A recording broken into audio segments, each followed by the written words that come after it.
sulit na nagmamahal sa ating bansang Pilipinas. Maalala ko mga partners, simula nung dinala si Tatay Digong sa Dahig, kasama ko na siya. At anuman ang panggigipit sa administrasyon ngayon, ay hindi po siya natakot. Ito ay patay kung patay para sa bayang Pilipinas, para kay Tatay Digong. Walang iba ang spokes ng bayan, Atty. Harry Roque!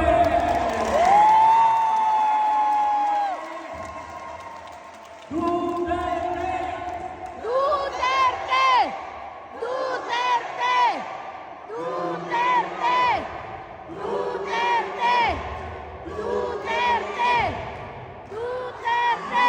Ating mensahe sa buong mundo para kay Tatay Digong. Bring him home! Bring him home! Bring him home! Bring him home! Sino ang susunod na presidente ng Pilipinas? Inay Sara Duterte! Inay Sara Duterte! Inay Sara Duterte! Maraming salamat po sa inyong lahat. Una-una po, pinasasalamatan ko po si Ate Luz at ang United Philippines Italy dahil sila po talaga ang nag-ayos nitong ating programa ngayong hapon kasama ang ibang grupo ng mga Pilipino na naroon sa Milan. Mabuhay po ang mga Pilipino sa Milan! Mabuhay po mga Pilipino sa buong Italia! Mabuhay po ang Pilipinas! Alam ko po, kaya kayo narito dahil mahal nyo si Tatay Digong, mahal nyo ang bansang Pilipinas. At dahil kayo po ay mga OFW, alam ko po kung bakit mahal nyo si Tatay Digong. Noong panahon ng COVID na maraming gustong buuin, no questions asked, sagot ng gobyerno uwi sa Pilipinas. Nung nagsabi, hassle na napaka-bilis ng buhay ng passport, ginawang 10 taon ang passport ng Pilipinas. Hindi lang po yan. Mahal natin ang ating Tatay Digong dahil kung siya ay presidente, sinuportahan niya at isinuwatas ang aking batas na Universal Healthcare Law na nagnanais na ibigay din ang libreng gamot at libreng paggamot gaya dito sa Europe sa buong Pilipinas. Ang problema lang ito, ninanakaw ang pera ngayon ng PhilHealth, ginagawang blood control project, kaya wala tuloy libreng gamot at libreng paggamot. Kaya anong gagawin nyo para magkaroon ng katuparan yan?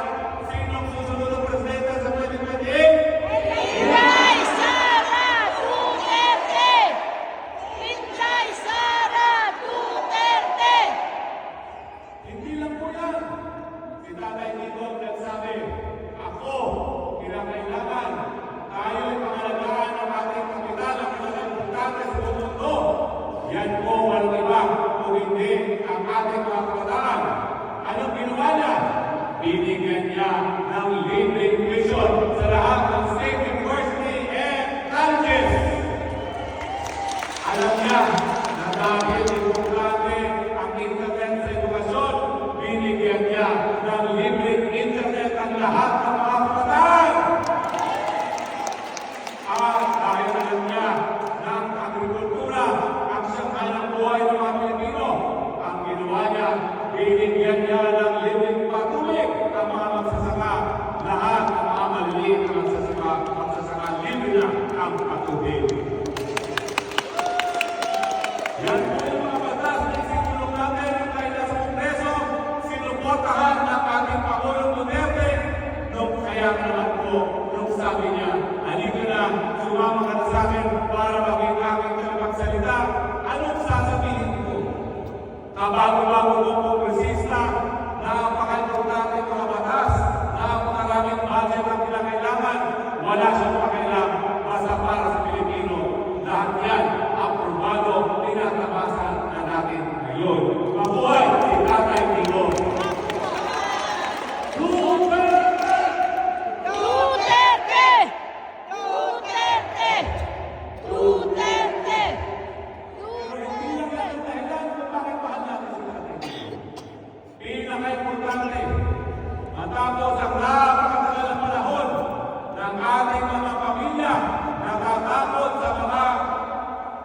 komunista ang natatakot pag lumabas ng gabi.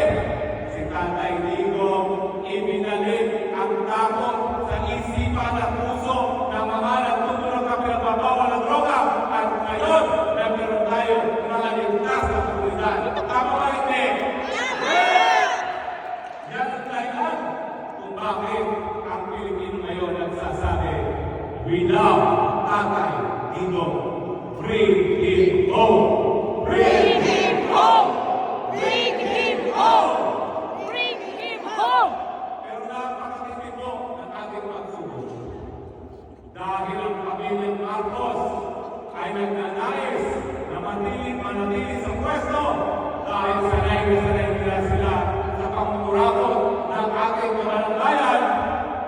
Ayun, pinakita si Tatay Digong, pinadala sa dahig dahil alam nila kung mawala si Tatay Digong, mawawala ang malaman. Napakalaking tinig sa kanilang kagustuhan ng Marcos Ortega.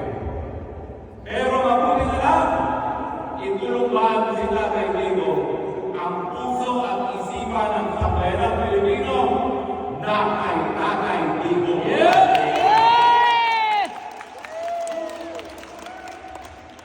Mabuti na lang, maski pinakita nila si Tatay Digong, narariyan ang iba pang Dugong Duterte para ipagpatuloy ang tatak Duterte liderato, malinis, matapang, nakapagsisilbi sa taong bayan. Tama ba?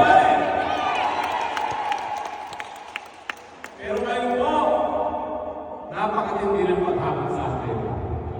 Hindi pa sapat na kininang nila si Tatay Digong. Hindi pa sapat na ngayon